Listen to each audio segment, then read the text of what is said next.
Good evening from Sacred Space at Titania's Realm. It's Tanya Aarons coming to you from her bench in Brisbane, Australia. The time is 7:59 p.m. I've just finished grinding and polishing back through all the grits to 8,000 grit polishing cloth, as recommended to me by another jeweler, Bruce Douglas, on the Art of Jewellery website on Facebook. And much appreciation goes out to Bruce. He's been very, very supportive and encouraging and helpful with advice and tips on what to do. So it's getting late, I'm getting tired, I'm getting cranky, not with anyone else, just with my own frustrations and not being able to do things. I've been working on this all day. I started on it this morning around about 10 a.m. Inspired by, one of my muses that float around sacred space. I was having a chuckle about it actually, because I made a video that I posted on YouTube the other day in which I said, my next project I want to do is buy some opals and learn how to set opals.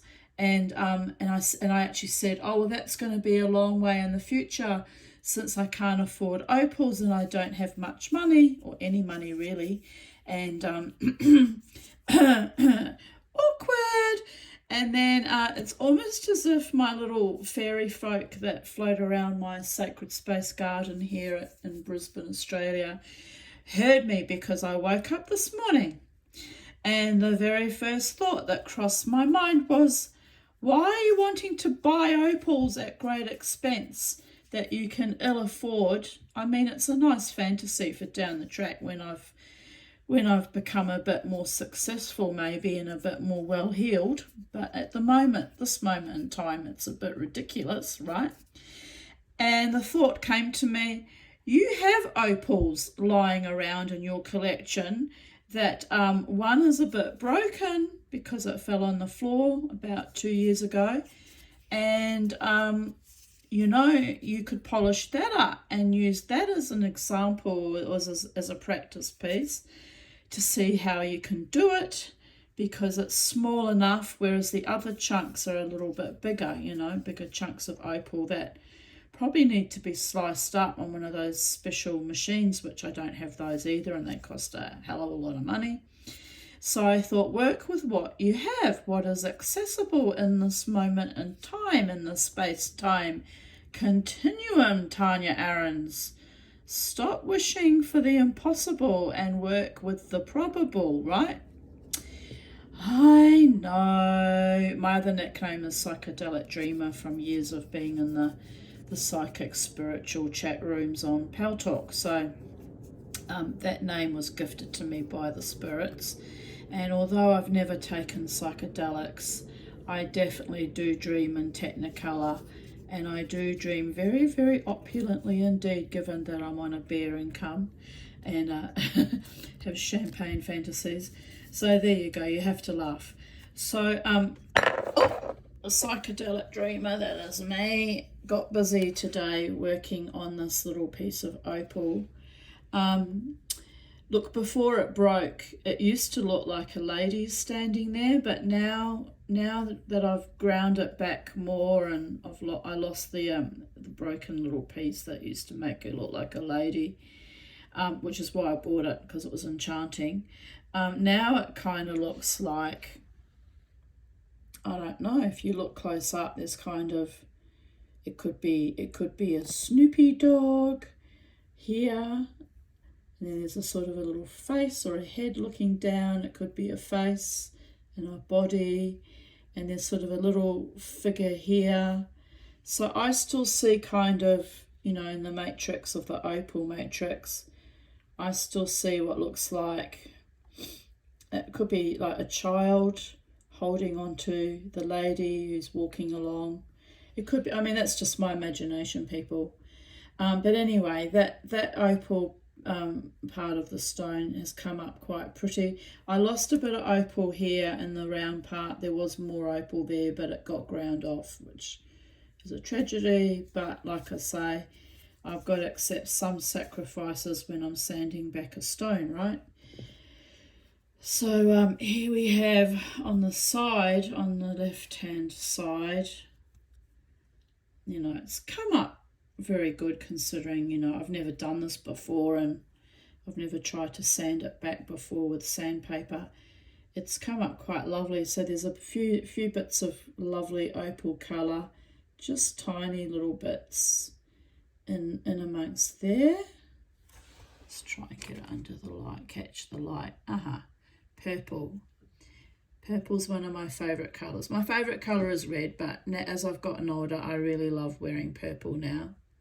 And cornflower blue. I'm wearing a cornflower blue cardigan at the moment. Yes, look. So what I love about boulder opal, or any opal, is the more you look at it, the more things you discover. There's a little tiny flash of green. There's, what's this? What is it? What is in this? Blue, and mainly blue on this side. And here we have another purple with what looks like down low here. It looks like green, but I'm not sure if that's even opal. It's hard to tell. Let's get closer. Could be opal, could be some part of the rock. But anyway, I've worked so hard on this piece and I didn't know what to seal it with, so I asked Bruce for advice, and he said something about epoxy and acetone, and then I kind of had what we call in the vernacular in Australia a bit of a dummy spit. Not at him really, you know, I wouldn't insult somebody who's being so kind with their knowledge, but I thought, it comes across as a bit rude, because I sort of wrote, well, that's all too complicated and technical, and I'll just carry on with the beeswax and the coconut oil, which I have done, and it's come up quite nice. But it'll dry out because it's just oils, you know. Oils ain't oils, and poils ain't poils. And look, I am actually really loving this and really impressed, but I'm just a little bit verklempt because I don't know what I should seal it with. And as he explained, and he's quite right, it's a very brittle stone and easily breaks. So I think he was trying to show me how to stabilize it with acetone and epoxy as a stabilizer, but also as a sealer, right? But to be fair, to be honest, I'm always excruciatingly honest, even if it damages my own reputation and my own vibe, man. I don't want to put epoxy on this. I'm not very fond of epoxy. I mean, I use it on my decoupage cases. Oh my gosh, those were a nightmare to make. They used to, well, I've got 4 and they took me 2.5 years to complete. And 1, I put all the work into it. And then when I put the epoxy, it didn't set right and I had to throw the whole thing out. So epoxy and I are not really on very good speaking terms, you know. I had to epoxy all my mother's marble tables that I inherited. When I say all, there were two, a big round one, a big oblong one. And I had to grind off all the old epoxy. It took me weeks and weeks because I didn't have a proper tool, you know, a proper orbital sander. And it took me weeks of hand sanding the round one to get all the old crap off. And actually, thinking about it, I still haven't put fresh epoxy on it. I just covered it with a tablecloth to protect it because I hate the stuff. And anywho, but I did do the other table and I did epoxy that and the other marble table, and it came up beautiful. So thinking about that, I need to finish off the round marble table, don't I?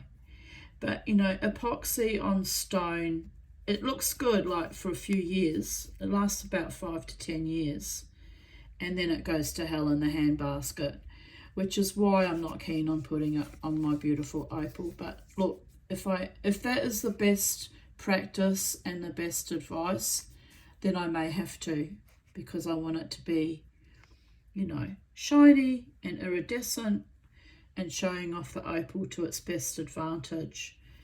So, you know, and Bruce seems to be quite an expert in the lapidary field. You know, he's often giving advice on Art of Jewellery website on Facebook. So he does know his stuff. And that's why I asked him for advice, you know. Like, why would you ask someone when they don't know what they're doing? Like, I don't know what I'm doing. So I asked someone who knows what they're doing. And then, oh my gosh. But I wasn't meaning to be rude. I just don't understand why you would mix acetone. Sorry, my battery nearly died and I thought I lost the whole video. I don't understand why you mix acetone with epoxy, except as a thinner, I guess, or make it thin, and it's highly flammable and toxic. And look, as a newbie and a beginner jeweler and not knowing what I'm doing, when you don't know what to do, do nothing. You know, I don't want to further damage the stone and make a mess of it and have something that will take a lot of elbow grease to clean up after, as it did to get it to polish it up to this level, you know. I tell you what, that side's come up really smooth and lovely. And yeah, I'm not happy about that big divot there, but I couldn't get rid of it unless I got a saw and cut the whole thing off at the back, and then I'd lose this lovely bit here. So I could cut the bottom off. We'll almost get that off, but I'm going to have to learn to live with it. Like, this is the stone. This is how she represents herself on planet Earth in this current incarnation in time, when once she was whales and dolphins floating around an ancient Pleistocene sea.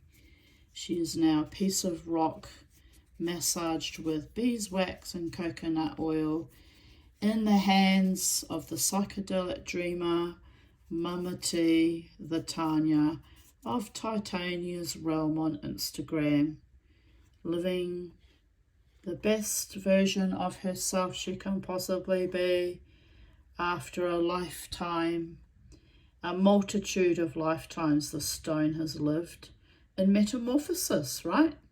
I just had a funny thought. I am a reincarnation of how many incarnations we don't know, and so is the stone. The stone used to be a sea creature once upon a time. Well, the pretty blue bits did. The rest is just fluff and padding where it landed and got buried and got but metamorphosed in it. And it's in situ, in place. Don't you like how I make up a story about anything? Hello?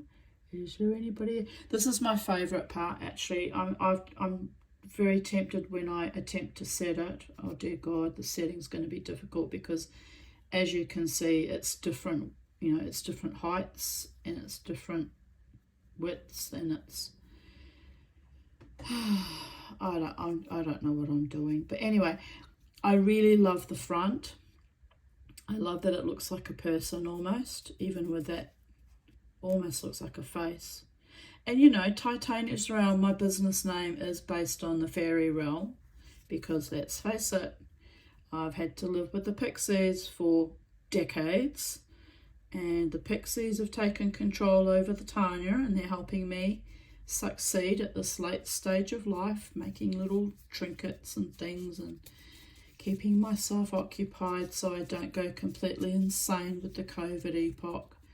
So I have to put my faith and trust in the gods that they are doing right by me and bringing me to my fullest potential. And I have to keep spinning my yarns, keep cracking the crack. My daughter says, Mummy, she spent time in Ireland, she says, Mummy, she said, you're so good at the crack. And I am. I'm a writer and a storyteller. And also I'm a, you know, bit of an eccentric, I suppose. And now I'm an aspiring jeweler. So there is that. So I'm aspiring. perspiring, conspiring, inspiring perhaps someone else that wants to have a go at doing things. So don't mind me and my whimsy. I get like that. I float off into little never land. But, oh, can you see that sparkly bit? Yeah, that one. That one there. It's green. I love that.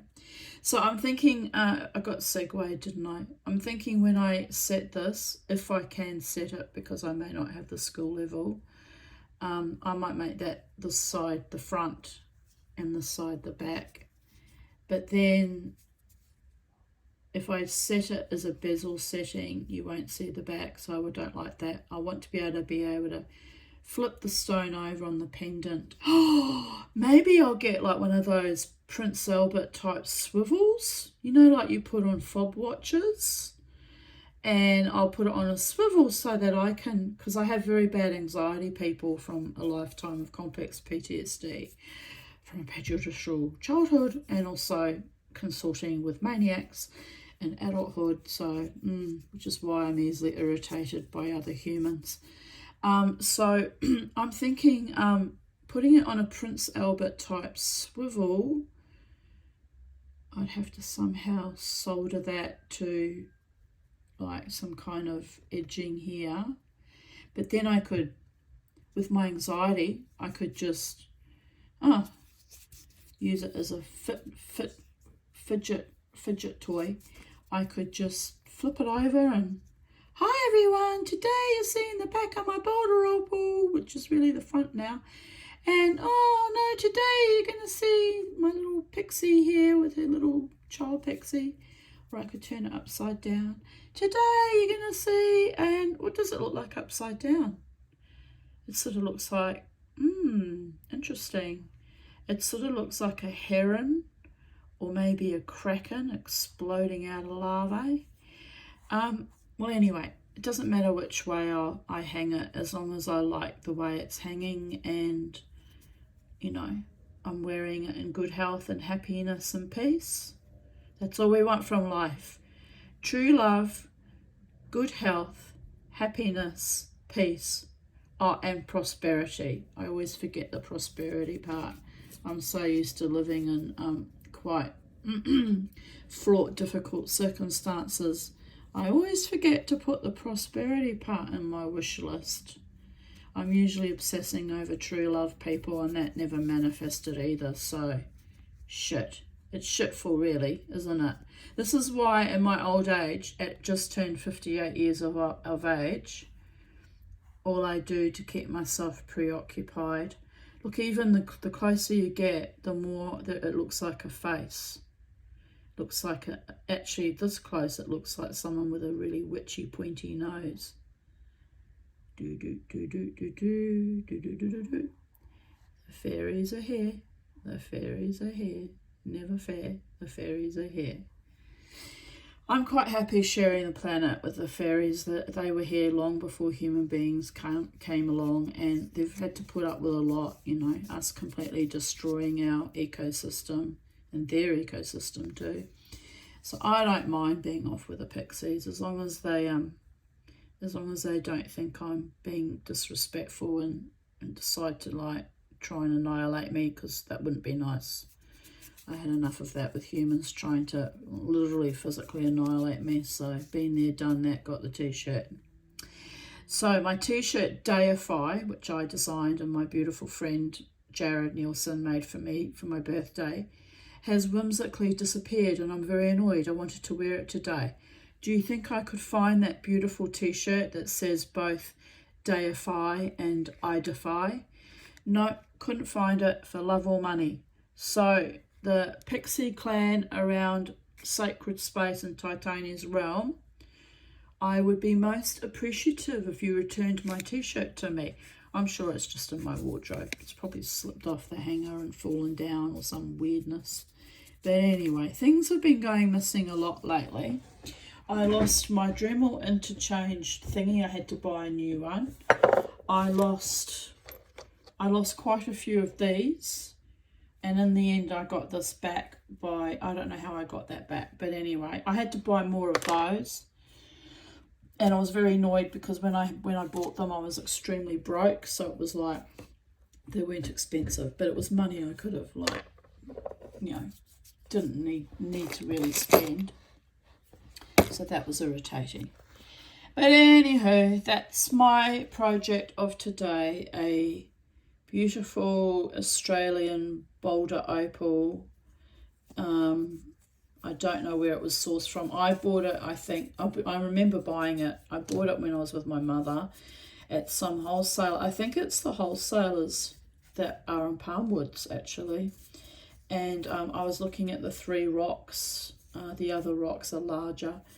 And I said to the man, are they for sale? And he said yes. And I bought them immediately. And that was like 30 years ago. So, yes, waste not, want not. Always keep your most precious things close, including your most beloved human friends, family, you know, lovers, what have you.